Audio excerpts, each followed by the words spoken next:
kinuwento ko sa inyo na nasobrahan ako ng 22 pounds of water or tae, napuno ako ng katawan ko.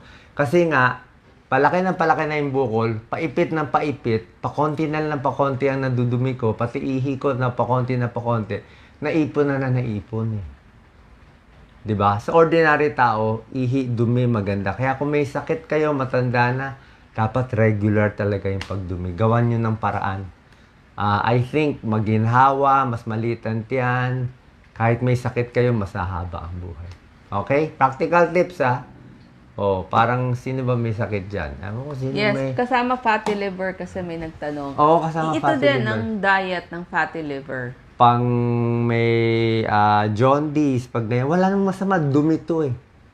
So, kailangan gawin nyo regular na mas malambot. Huwag naman nagtatae.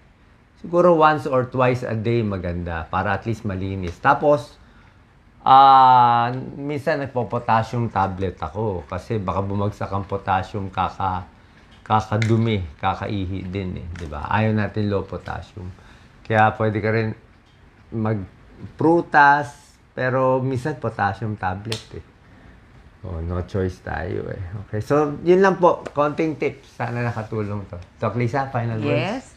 So, sa mga nanay na nag-aalaga ng mga anak, saka sa kanilang mga asawa, iwas sa pagtitibi.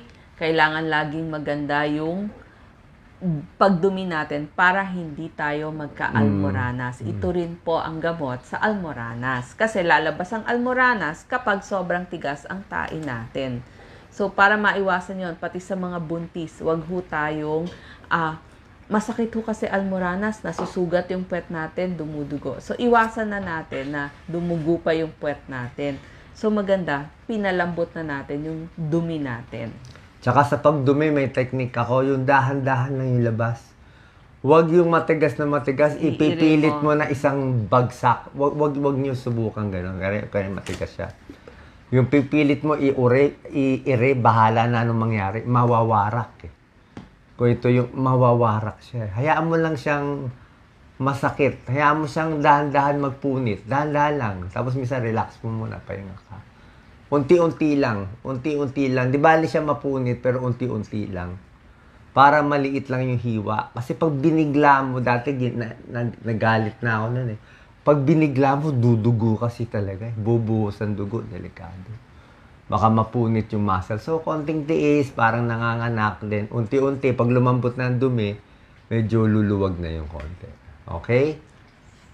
Sana po nakatulong. God bless po. Thank you. God bless you. Sino daw may sakit? Ano lang to, style lang to, walang buhok. Diba?